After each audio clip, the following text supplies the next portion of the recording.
Isabelle. Oui, bonjour, donc, Isabelle Nicolas, je suis psychiatre à l'Institut Montsouris. Je voulais vous poser une question, madame, sur est-ce que vous avez eu l'expérience de période où vous avez un sentiment d'urgence et vous avez voulu trouver une place en urgence en hospitalisation pour votre enfant et ça a été nous, cette urgence est pardon. Voilà, oui, très bien. Merci pour la question. Il faut que je remémorise comment ça se passait. Il y a cette première, je pense que c'est surtout la première, pour la première hospitalisation, parce on se cherche et on dit mais vers qui se tourner. Donc, ce qu'on a fait à l'époque, c'est appeler le pédiatre. C'est le pédiatre qui nous a donné plusieurs options, nous a expliqué avec qu'est-ce qu'on pourrait faire, et donc elle nous a donné plusieurs contacts, la Maison de Soleil, à Poissy, un hôpital psychiatrique, je ne sais plus, j'avoue. L'Institut Mutualiste Montsouris, peut-être? Non, mais je suis désolée, je ne me rappelle plus où. Et après, ce qui s'est passé, en fait, oui, on va appeler partout. Donc, on va appeler pour essayer de trouver une place. Et nous, on a senti l'urgence à travers le pédiatre à l'époque, qui suivait nos enfants à l'époque.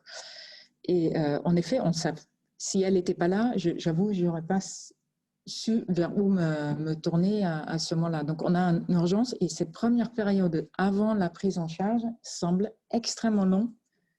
Moi, je l'ai vécu personnellement comme très, très long en étant parent. On est allé aux urgences à Amboise-Paré parce qu'on avait tellement de crises que l'ambulance est venue, qu'on est allé là-bas et là, ils disent on ne peut pas vous garder votre enfant, donc il faut retourner à la maison. Donc, on avait plusieurs moments comme ça qui étaient difficiles. Et après, il y a une deuxième phase qui est sentie comme une urgence quand l'enfant ne veut pas aller à l'hôpital. Au début, on arrivait via d'autres. Elle disait j'ai mal à l'oreille, j'ai mal à la tête. On pouvait aller avec ces éléments-là. Après, retourner à l'hôpital, c'était très difficile parce que ça donnait lieu à des conflits. Elle est sortie de la voiture quand je roulais, donc j'étais en route. Elle a ouvert la portière, elle est sortie de la voiture parce qu'elle ne voulait pas aller à l'hôpital. Et ça, c'était en effet l'urgence de où aller et surtout comment l'amener aux soins. Avec quels arguments, voilà. Donc, on a eu des situations même très dangereuses. Sortir d'une voiture qui roule, Et qu'est-ce qui s'était passé pour elle pour qu'elle se mette à ne plus vouloir aller à l'hôpital après avoir rencontré les soignants dans un premier temps? Je pense que c'est intéressant de poser la question à ma fille, mais moi, ce que je pense, c'est parce que elle a une addiction. Et l'hôpital les soignants vont travailler contre cette addiction à laquelle, donc je pense qu'il y a une première phase où elle était convaincue de ne pas être malade. Donc déjà quand on dit j'ai rien, même au début elle allait dire mais bien sûr je vais à l'hôpital avec vous parce que je vais montrer que je serai sortie demain parce que j'ai pas de problème. Et donc il y a différentes phases et je pense à un certain moment elle a réalisé que ça va contre ce qu'elle a développé comme addiction, quelque part. Et deuxièmement, c'est quand même la séparation avec la maison, qui, de son côté, non plus, c'est très dur à vivre pour une jeune fille de 13 ans d'être... Donc, je pense je vais reposer ce soir la question à ma fille. Donc, merci. On a certainement une marge de progrès, en tout cas, sur ça, sur l'arrivée aux premiers soins. Oui, et on a toujours peur de ne pas être prise en charge. Quand on est parent, on arrive et on voit, et je pense aussi que quand on est parent, la première fois qu'on arrive, maintenant, après du recul, la situation était très dangereuse déjà. On le vivait comme très dangereuse pour sa santé à ce moment-là. Après, quand on était hospitalisé, elle allait beaucoup plus loin. Maintenant, avec du recul, on disait... la première fois qu'on est allé, certes, elle était déjà bien anorexique, mais physiquement, on ne savait pas qu'on pouvait aller encore beaucoup plus bas et que ça pouvait s'aggraver.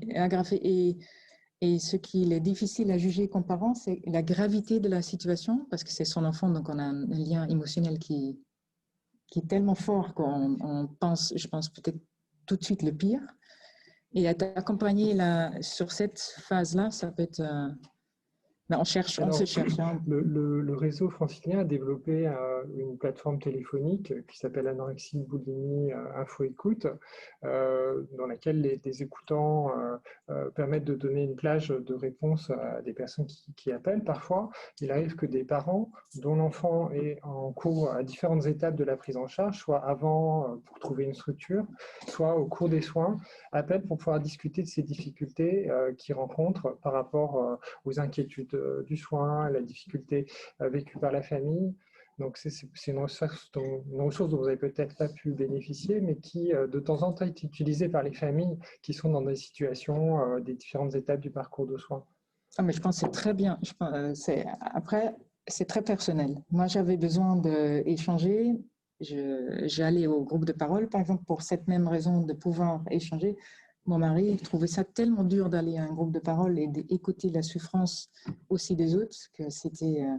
mais d'avoir après chaque personne, mais savoir où se tourner, je pense, vers où se tourner et à qui poser les questions, ou être mis en contact avec d'autres parents ou d'autres médecins dont on sait que, voilà, ou soignants qui ont vécu ça, ils peuvent être quelque part, dans une forme ou en autre, même si c'est très difficile, être rassurant. Alors moi, dans la pratique, on n'hésite pas à donner aux familles, à donner les coordonnées du numéro de téléphone en fait, de la plage d'écoute téléphonique pour des familles dont on prend en charge un des enfants. C'est vraiment une ressource qu'on propose, libre à eux d'appeler et de pouvoir discuter de leur vécu. Parce qu'on sait bien qu'une fois qu'on a démarré quelque chose, on laisse les familles avec tellement d'inquiétudes pendant tellement longtemps et que la réponse qu'on apporte dans les entretiens familiaux, parfois les thérapies familiales quand on peut les mettre en place, elles ne permettent pas de contenir toutes les questions. Et puis aussi la temporalité que les familles ont dans la compréhension de la maladie, dans la compréhension du processus de soins, dans la sortie du sentiment d'urgence pour petit à petit construire avec l'enfant malade à la fois un accompagnement, mais aussi un avenir plus sécure. Tu as une question là-dessus? Tu vois les questions, toi? Oui, c'est quelqu'un qui voudrait savoir comment sont composées les plateformes, les professionnels. Attends, je sais plus. Qui intervient dans les... C'est quoi les plateformes? Qui sont les écoutants? Les plateformes téléphoniques professionnelles, famille. Il y a de tout. Alors, tous les écoutants sont des membres du réseau TCA francilien. C'est différents professionnels qui peuvent être médecins, psychologues, diététiciens ou diététiciennes, et puis les associations, des membres d'associations de famille. Et les jours sont répartis en fait dans la semaine, du lundi au vendredi, sur des plages de 2 heures. Les infos sont sur le site du réseau.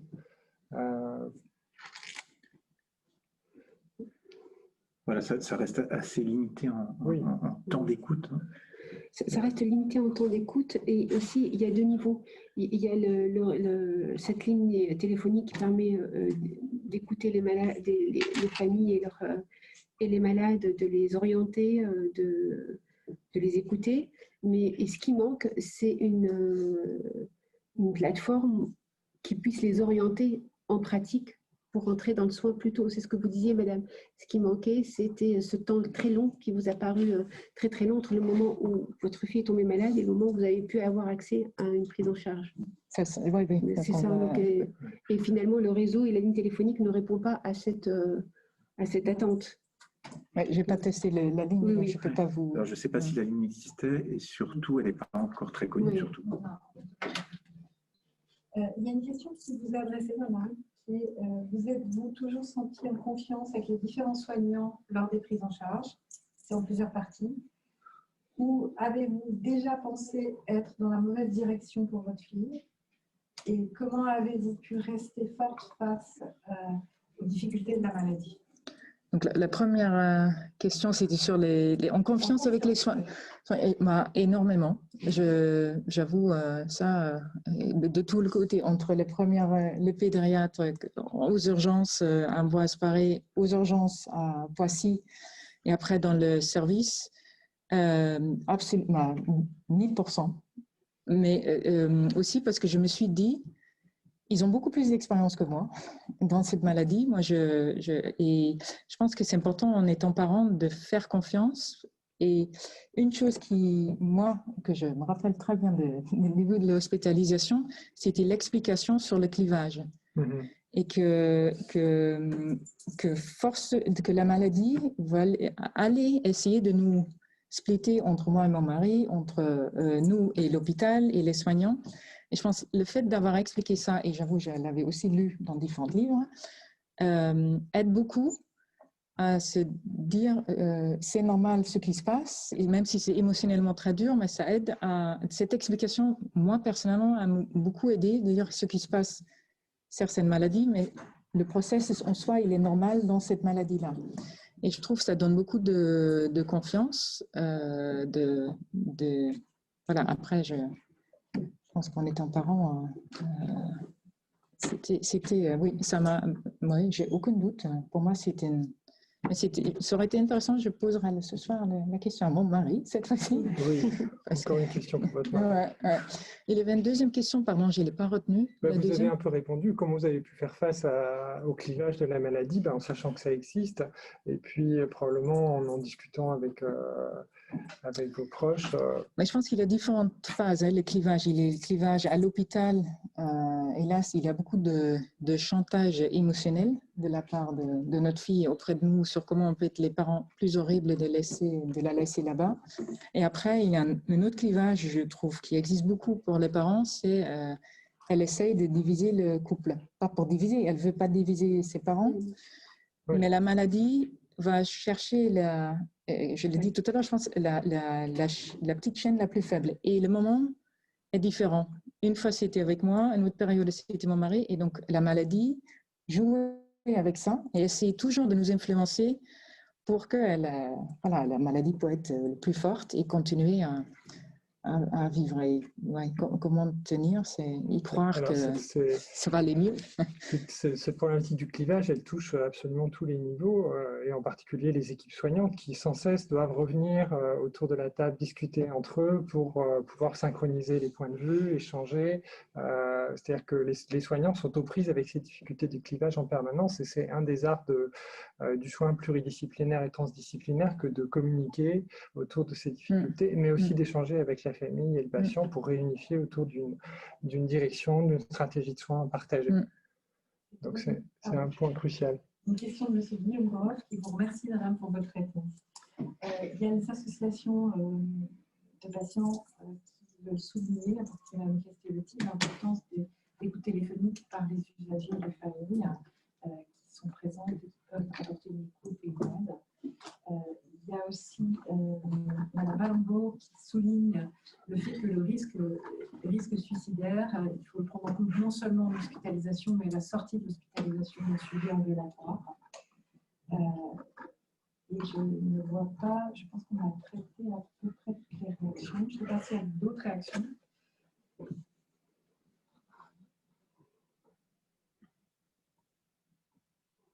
Je peux rajouter quelque chose? Par rapport à la ligne téléphonique, je pense que ce qui l'aide beaucoup, c'est les groupes de parole.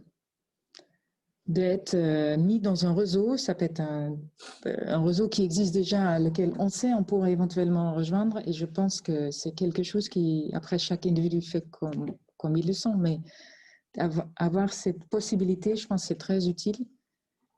Et parce qu'on a aussi, par téléphone, et c'est pas la même chose que d'avoir l'occasion parce qu'après, il se crée même des contacts entre les parents au-delà du groupe de parole, et ça peut, dans certaines phases, dans la maladie, être aidé dans la souffrance, et voir aussi qu'il arrive certaines choses, les autres le vivent aussi. Parce qu'en étant parent, je pense que surtout au début, on culpabilise énormément, on se remet sans arrêt en cause, et les autres enfants aussi. Et donc, ça aide de voir que quand même, il y a un parcours qui est le même aussi chez les autres. Et, voilà, donc si je pourrais rajouter ça.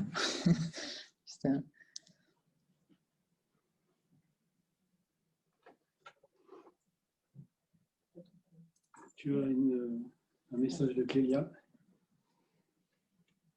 Bonjour, merci pour vos présentations. Après avoir proposé à un médecin de faire hospitaliser une patiente anorexique en unité spécialisée, celui-ci m'a fait part de sa peur que d'autres symptômes apparaissent par mimétisme, que la malade ne s'aggrave. Remarquez-vous fréquemment l'apparition de nouveaux symptômes chez vos patients avec hospitalisation? Et madame, aviez-vous cette crainte avant ou pendant l'hospitalisation? Je vous remercie. Alors moi, je peux répondre sur la première partie et notamment sur le symptôme, et c'était l'exemple que j'ai donné sur le symptôme hyperactivité.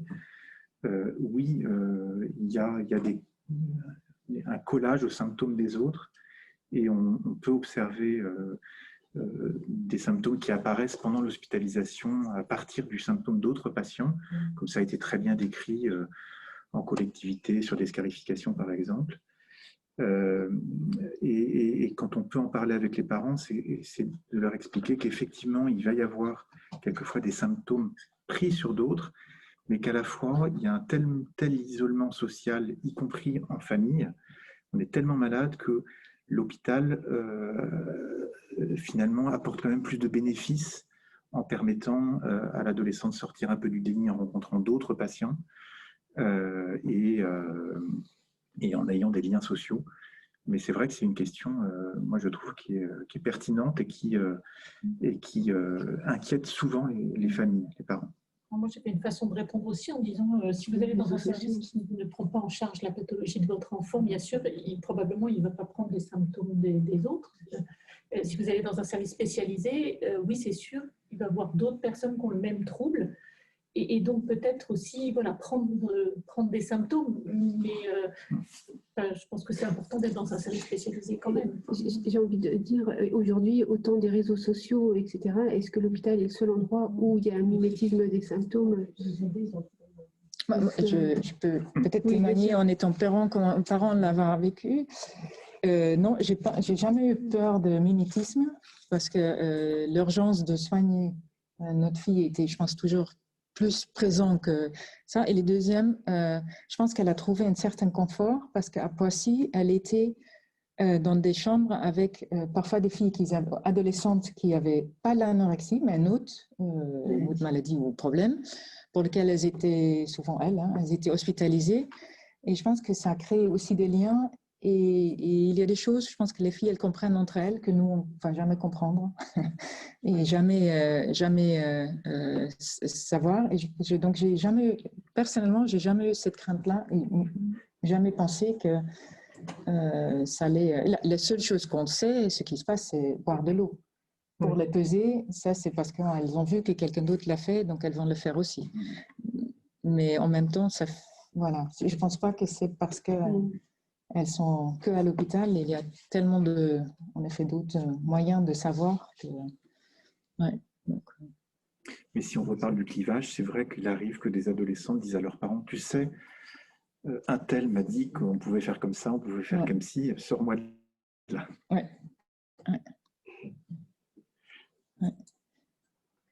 Alors, Annick Brun, qui connaît tout de la ligne des écoutants, la ligne téléphonique, nous apporte quelques précisions chiffrées. Elle est servie par 16 psychologues, 23 médecins et membres d'associations de familles.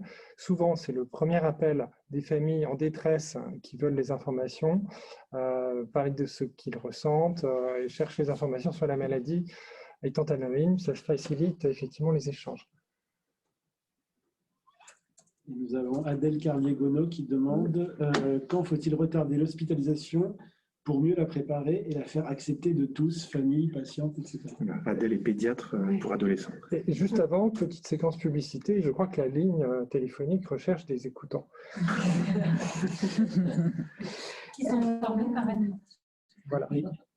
Alors, j'ai envie de dire que il faut toujours essayer de prendre du temps pour préparer l'hospitalisation quand on peut, quand il n'y a pas d'urgence ni somatique ni psychiatrique à hospitaliser rapidement. Je pense qu'il est toujours important de prendre le temps d'expliquer aux patients, de tisser une alliance thérapeutique, de préparer les familles et d'organiser l'hospitalisation avec des objectifs, expliquer les moyens qu'on va utiliser pour arriver aux objectifs et prendre le temps. Quand on peut le prendre, il faut toujours le prendre.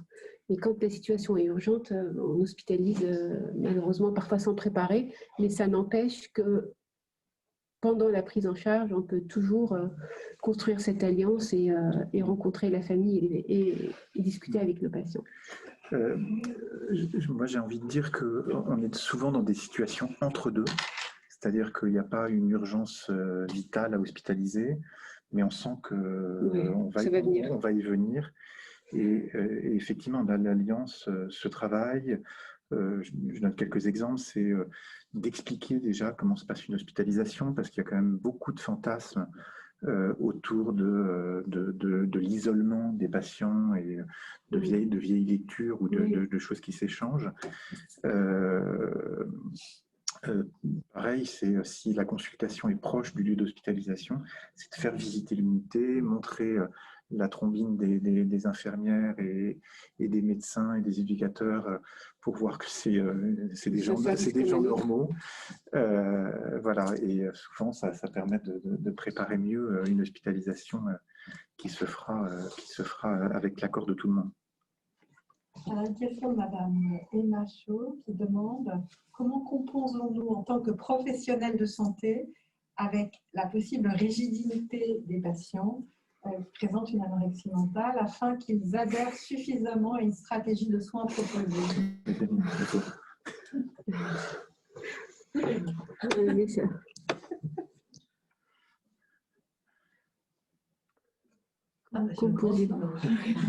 Oui, j'en sais rien, ça interroge notre propre fonctionnement par rapport aux patients. D'abord, on apprend toujours depuis le début et à chaque étape, chaque jour avec les patients et les familles, et on n'a jamais fini d'apprendre à trouver un moyen de se comprendre en fait. Bien sûr qu'il y a la maladie et les symptômes. Au fur et à mesure, on apprend à voir au-delà. Au-delà des symptômes, qu'est-ce qui est vraiment signifié au travers de la démarche de résistance, d'opposition, de rigidité. Donc, c'est un long travail qui se fait toujours à plusieurs. Donc, il faut toujours garder la communication les uns avec les autres et être persévérant. Voilà, là, comment on compose. Moi, si tu me permets, j'ajouterais qu'en fait, ça dépend s'il y a urgence vitale ou si on est dans un accompagnement qui nous laisse de la tranquillité et du temps. Et j'ajouterais 2 adjectifs, c'est-à-dire avec souplesse mais fermeté. C'est-à-dire que je pense qu'il faut pouvoir accompagner avec suffisamment de souplesse dans certains moments, mais il y a des moments où il faut être extrêmement ferme parce que quand il y a une urgence, il faut pouvoir la prendre en charge. Par rapport à la rigidité cognitive des patients, peut-être aussi avoir une vision développementale et se dire que, voilà, en tout cas pour pédopsychiatres et médecins d'ado, on est dans une période de traversée de pas mal de bouleversements, qui a des retours en arrière, qui a de temps en temps une forme de protection par quelque chose d'un peu rigide, et que finalement, le temps passant, l'accompagnement, comme tu disais Damien, par plusieurs professionnels, par les parents, et la vie qui passe, fait que la souplesse va pouvoir se mettre en place.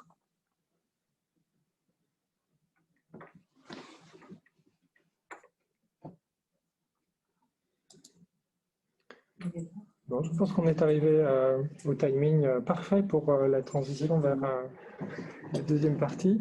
On va faire 15 secondes de pause. Merci. Au revoir.